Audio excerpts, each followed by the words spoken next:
Bueno, muchas gracias, señor presidente. Me parece, por supuesto, de la mayor relevancia este debate y muy oportuno para hacer un corte de cuentas en términos de control político de cómo va la implementación de los acuerdos de paz, de qué está pasando con la ola de asesinatos de líderes sociales en las regiones del país y cómo hay una conexión entre todos estos fenómenos. Lo primero, señor presidente, que quisiera decir es que tuve la oportunidad de estar en La Guajira, en el área de concentración de Pondores. Y allí, pues en compañía de varios miembros de la Comisión de Paz, nos hicieron un recorrido, yo diría, lo suficientemente amplio para tener una impresión de lo que está pasando en estas zonas. La primera impresión que tuve, de hecho tuve un encuentro y una discusión con Joaquín Gómez, uno de los miembros de la guerrilla de las FARC que estaba en esa zona, es que el debate sobre el proceso de paz ha sufrido un paulatino empobrecimiento.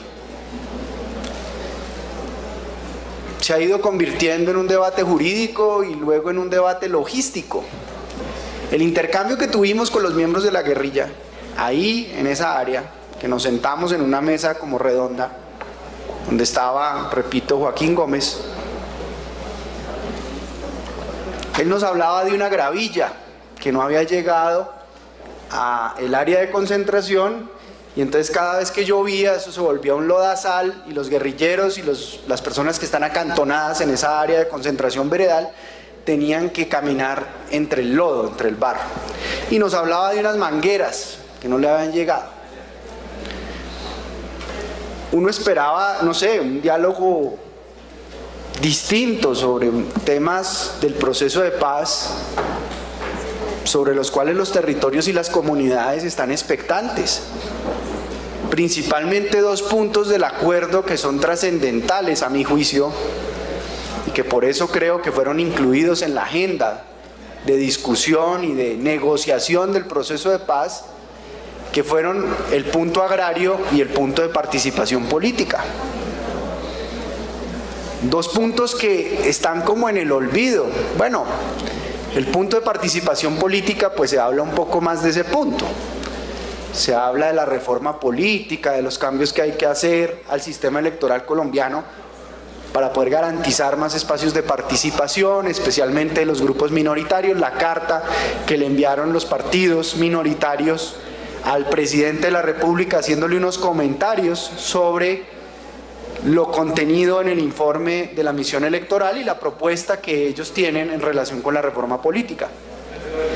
Pero el tema agrario está completamente borrado, está completamente abandonado, diría yo, del debate público, de la agenda legislativa, de las reformas que nosotros tenemos que hacer aquí, más allá de la restitución de tierras y de la ley de víctimas. Más allá de eso, lo que tenemos que hacer para cumplir con el acuerdo del punto agrario. ¿Y por qué quería, señor presidente, concentrarme en el punto agrario? Porque es que es un punto que para mí está íntimamente ligado y relacionado con la ola de asesinatos de líderes sociales. Y esto es una película que nosotros ya vimos en Colombia.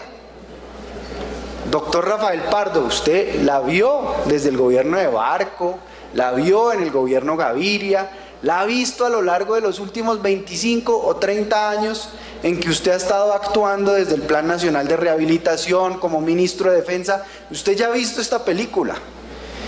La manera como la propiedad de la tierra, el acceso a la tierra, quienes tienen el poder sobre la tierra, a sangre y fuego evitan perder ese dominio y ese control territorial sobre la tierra y sobre su propiedad. Y si tienen que armar grupos paramilitares de autodefensa, como los quieran llamar, si tienen que mandar a asesinar líderes sociales, pues no tienen ningún empacho en hacerlo con tal de evitar que les quiten la tierra. que por lo general es tierra despojada, que por lo general es una tierra que tiene un largo historial de presencia de narcotráfico, de presencia de grupos paramilitares que han cometido masacres, que han cometido asesinatos en relación con la tierra. Entonces, en la medida en que este proceso de paz se implementa, se materializa, avanza, en la medida en que la restitución de tierras avanza, pues más amenazados van a estar esos líderes sociales que representan la restitución de tierra en muchos casos. Porque, repito, quienes tienen el control de la tierra, muchos de ellos por despojos, pues no se van a dejar quitar esa tierra. Entonces miremos un poco, señor presidente, lo que está pasando en esa materia. Muy grave lo que ha venido diciendo en este debate la senadora Claudia López en relación a que estamos muy atrasados y rezagados en los puntos fundamentales que nos van a permitir, por ejemplo, conocer la verdad.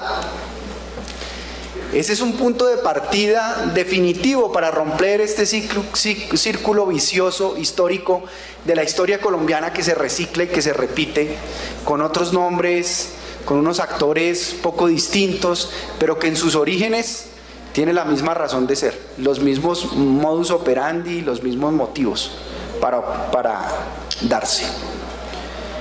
Y en esa verdad, para esa verdad, pues la Comisión de la Verdad es muy importante que empiece a actuar, que se conforme, que empiece a trabajar, que tenga acceso a la información, que tenga además capacidad de investigación, de convocatoria de quienes están llamados a contar esa verdad que el país está esperando como narrativa general de la guerra en Colombia de 52 años en las diferentes regiones, que es abstracta y que es general, es diferente a la verdad judicial que sí esperamos esté plasmada en la JEP, en la Justicia Especial para la Paz. Las cifras sobre los asesinatos, según el Pacifista, alrededor de 30, más que todo presidentes de juntas de acción comunal, miembros de las guardias campesinas, líderes indígenas, estudiantes y reclamantes de tierra.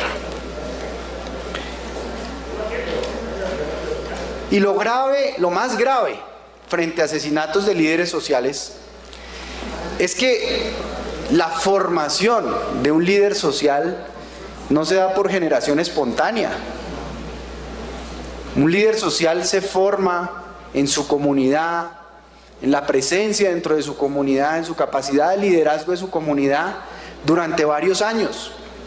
Entonces, reemplazar a un líder social no se da de la noche a la mañana ni se da de manera espontánea, y sin los líderes sociales es imposible la implementación exitosa, la materialización exitosa del proceso de paz. La Fiscalía ha presentado algunas cifras donde hay 74 asesinatos investigados que han sido reportados por las Naciones Unidas entre el 2016 y el 2017, y en un solo caso la justicia se lo ha atribuido a actividades de defensa de los derechos humanos y de liderazgo político. Un solo caso. ¿Cuál ha sido la postura del gobierno? La postura del gobierno ha sido decir, esto no es sistemático. Porque si nos ponemos a decir que esto es sistemático, estamos reconociendo legitimidad política a unos grupos de criminalidad común, o sea, delincuentes comunes, que no tienen ese estatus político ni pueden ser reconocidos como paramilitares, mucho menos. Pero ¿puede uno decir de manera generalizada en todo el país, en todas las regiones, que no hay sistematicidad? ¿O podría uno reconocer que en algunas zonas del país, en algunas regiones, sí hay sistematicidad? Que está además ligada con lo que estoy mencionando de la restitución de tierras y del tema de no permitir que avance la restitución de tierras en el país en algunas zonas de Colombia. Hay una paradoja que es terrible, que es dramática, que es trágica, en donde entre más avance la implementación, entre más avance la restitución de tierras, pues más va a aumentar el peligro y la amenaza contra los líderes sociales. Entonces, la protección de los líderes sociales tiene que ir al ritmo del avance de la implementación.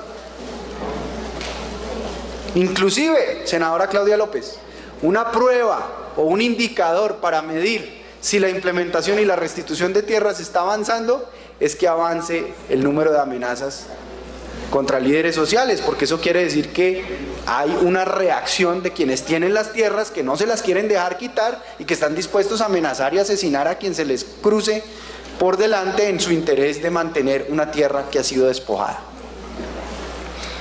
¿Qué dicen las ONGs? Bueno, las ONGs dicen que en el 2016 hubo 80 defensores y líderes sociales asesinados, 17 más que en el 2015, un incremento del 22% frente al año anterior. En 22 de los 32 departamentos de Colombia se cometieron homicidios contra defensores de derechos humanos, contra líderes sociales, es decir, en el 68% del territorio nacional hay casos de estos asesinatos. Como decía, el objetivo de asesinar a estos líderes es frustrar la materialización de la implementación de los acuerdos y el desarrollo de la paz territorial. Ese es un objetivo claro, profundo, que está detrás de esta ola de asesinatos que no es fortuita. Obviamente podemos enfrascarnos en esta discusión que a mi modo de ver es un poco estéril de si esto es sistemático o no. El caso es que los están asesinando y los están asesinando por unos motivos que se pueden caracterizar y que se pueden definir con claridad. Ya se dijo, ninguna de las víctimas contaban con medidas de protección de la Unidad Nacional de Protección. Y en ese sentido, doctor Diego Mora, yo creo que el enfoque tradicional de protección que tiene la Unidad de Protección no puede ser el mismo para proteger estos líderes sociales.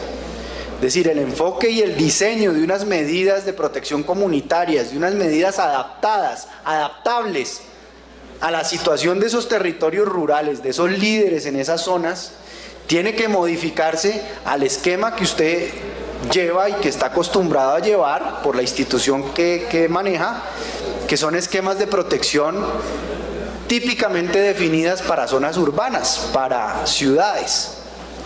Es decir, un celular, ¿para qué le sirve a un líder social en una zona donde no hay antenas y donde no hay conexión de celular y donde no puede llamar en caso de comunicarse para denunciar una amenaza o un momento crítico de seguridad? No le sirve. Tiene que haber otros mecanismos. Y en ese sentido a mí me gustaría escuchar al doctor Diego Mora cómo están planeando, cómo están ideando unos mecanismos de protección pertinentes para proteger a esos líderes sociales en esas zonas del país.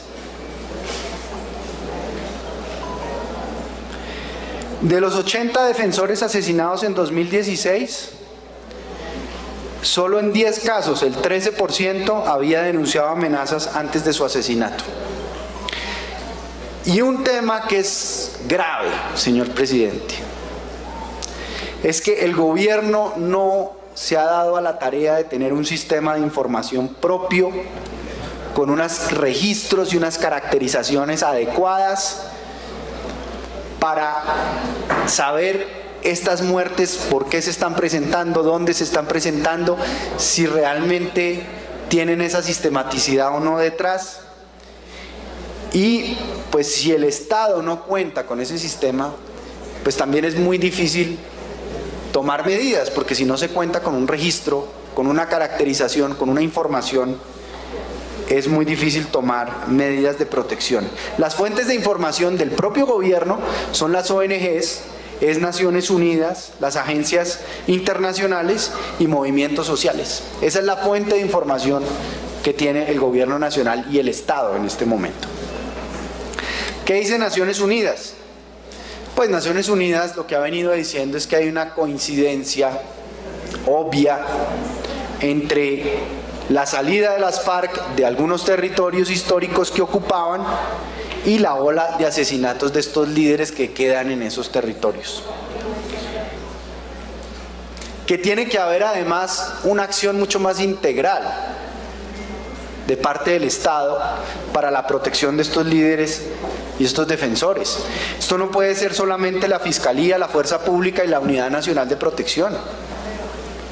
Es decir, aquí tiene que haber, y la senadora Claudia López lo planteó, aquí tiene que haber un programa claro de presencia integral del Estado, de consolidación, no solamente con fuerza pública, sino con toda la institucionalidad que representa al Estado en su legitimidad, empezando por la justicia, que es una de las instituciones más básicas para que podamos decir que hay presencia del Estado. Entonces, para no quedarnos enfrascados en esa falsa y perversa discusión sobre si los responsables materiales e intelectuales de estos asesinatos son paramilitares o simplemente criminalidad organizada, si hay sistematicidad o no, yo creo que lo primero tiene que ser establecer unos registros que coincidan, porque aquí las cifras no coinciden, presidente. Yo tengo acá unas cifras donde la Fiscalía dice que son 63, la Oficina del Alto Comisionado de Naciones Unidas dice que son 64, las ONG dice que son 80, la Defensoría del Pueblo dice que son 112, Indepaz y Marcha Patriótica dicen que son 116. Y reitero, la coincidencia es evidente entre las zonas tradicionales de conflicto y de guerra en Colombia, las zonas donde hay persistencia de economía ilegal y la ola de asesinatos. Cauca, Antioquia, Córdoba, Nariño, Valle del Cauca. Usted, señor presidente, el senador Enrique Rosero, que tantas veces les he oído aquí pronunciamientos sobre Tumaco.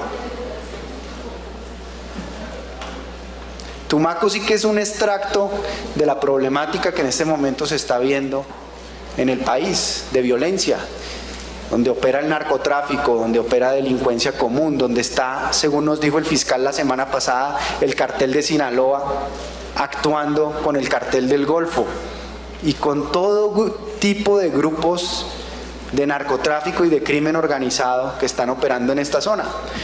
Y les doy un dato aquí como entre paréntesis, haciendo una pequeña digresión. Hoy en la Comisión de Seguridad Aérea del Senado, que estamos trabajando para rendir un informe, pues por ejemplo el radar de Santana, que cubre toda esa zona de Tumaco y del Pacífico, no ha sido posible que opere. Y los controladores aéreos nos decían, nosotros no sabemos qué aerolíneas, qué aeronaves vuelan por ahí, si sacan cocaína, si no sacan cocaína, porque los radares, los sistemas de control de la soberanía aérea sobre esa zona son absolutamente inoperantes. Entonces, señor presidente, yo creo que es muy importante que tengamos la manera de establecer una tipología, una caracterización clara, un diagnóstico, un sistema de información, un sistema de registro que el gobierno pueda tener para que además desarrolle una serie de medidas coordinadas, integrales, y esto no sea solamente un asunto de proteger la vida de los líderes. Claro que ese es un asunto prioritario. ¿Cómo no va a ser un asunto prioritario salvarle la vida a un líder social que está siendo amenazado? Pero esto tiene que responder a una estrategia mucho más integral de presencia, de consolidación del Estado en esas zonas.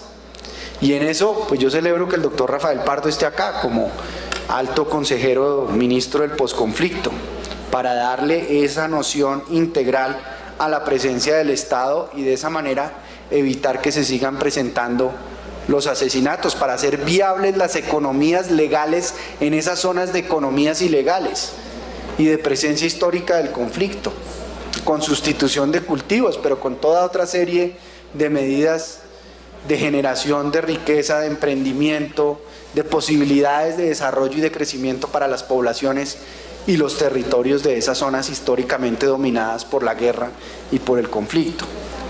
Entonces lo que yo sí quisiera oír son respuestas frente a esos temas y tener un panorama claro de qué piensa hacer el gobierno, cuál es el plan del gobierno a corto, mediano y largo plazo en el horizonte de tiempo que está planteado en el proceso de paz para resolver esta problemática y, repito, para que no sigamos viendo esta película que ya no la conocemos, porque la vimos en los años 80, la vimos en los años 90 y si no rompemos ese círculo vicioso vamos a volverla a ver con este proceso de paz de las FARC, que si no actuamos a tiempo se puede convertir en una de las mayores frustraciones que haya tenido Colombia en su historia reciente, porque después de todo el esfuerzo que ha costado sacar adelante esta negociación, sacar adelante este acuerdo de paz, en la implementación no se pueden frustrar el éxito que pueda tener este gran esfuerzo, pero si no actuamos, repito, las causas históricas que tienen que ver con la tenencia, el acceso a la tierra, la participación política, pues vamos a seguir viendo tristemente esta película repetirse. Muchas gracias, señor presidente. A usted, honorable senador.